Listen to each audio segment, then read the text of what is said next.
I'm putting on a mask. I'm starting to act, you know, like in certain Well, aren't ways. we all actors, you know? Or aren't all the men and women of the world merely players? I mean, it is said, like, there are lines about that. I mean, for me, yeah. Look, interestingly enough, one of the things like with that is That that shaky spear guy, he had a lot to say, didn't he? I've recognised, I believe, that one of the reasons I do not really want a job is that a job is wearing a mask. It is. And I'm to put on trying a to persona. not mask. I'm trying Company to persona, that's just right. be normal, just not normal, just be just genuinely myself. And so, like, having a job's so convenient because you can just put on an act all the time. You don't even have to worry about whatever you are. Just put on the corporate mask and Just away put on you the go. mask and away you go. You know, like, and so I feel like I'm not keen. I'm not keen. Like, I think, and you always get addressed like that. Like you get to the event, you know, the wherever it is that you might be working, totally. and they're like, "Oh, the themed person guy is here." Yeah, you totally. Know? Or the themed female is here to fix something, or and one of my to themes, deliver something. Yeah. In Alice Springs, I spent a period of time where my theme was Cy Starkman, like, you know what I mean, like the whole name, just being actual you. name. Yeah. Like, see, I only get to be Orion since you're out of work.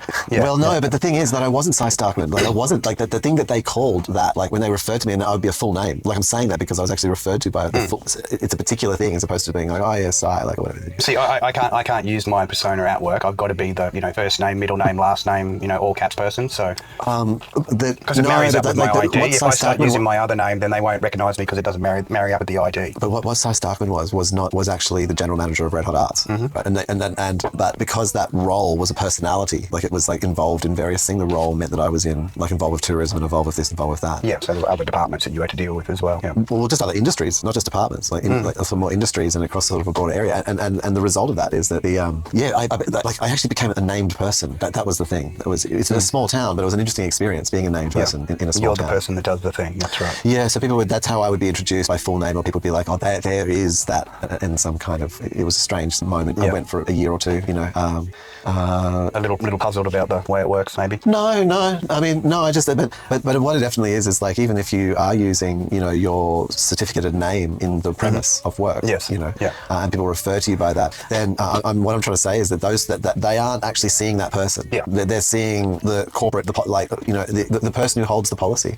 You can you can kind of see how jobs could, if you go down like this kind of, like, they become the mechanicus adeptus, or whatever, like, where you're not even you're not even a name. Go back to the old John the Carpenter days. Yeah, you literally become like, you're the servant. You are the, like, I am.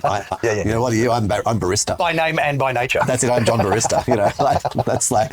Here is your copy, sir. Yeah. That's all you do. Like, I mean, you can kind of, like, it's interesting that in a regard, actually, how, if we think about the modern naming systems that we're aware of, like, we can, like, that they are related on task. Correct. That that we weren't even human. We were roles within the community. Yeah, that's right. Kind of You were named for task. Otherwise, we were just generic human. Like, in the like good old dude, days, you were named for task. That's right. you're like, no, because there was everyone like, oh, the guy with the brown hair. That doesn't I need really a piss work. bucket guy now. Where is he? Yeah, because you can even imagine, like, in a small community, like back with like huts and so forth, or whatever structures or advanced technologies, or cultural systems you might have had, but that you just couldn't say in Babylon, the city of Babylon, like, oh, the guy with the black hair and the brown eyes. Like, That's pretty much talking you about needed more your entire detail. race. You needed to be like the dude who, like, makes wheels, down The 3rd wheel Street. maker guy. The wheel maker down 3rd Street. Yeah.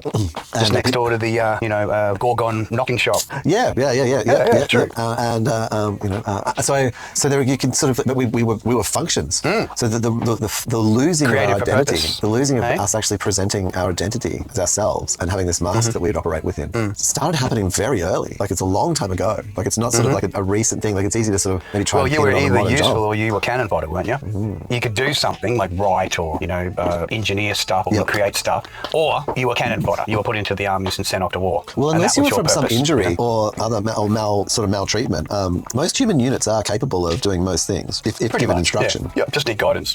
So if you were kind of in that role, some kind of role-less role, that was probably intentional on someone's behalf. Yes. Yes, because it was desired. Talking about these.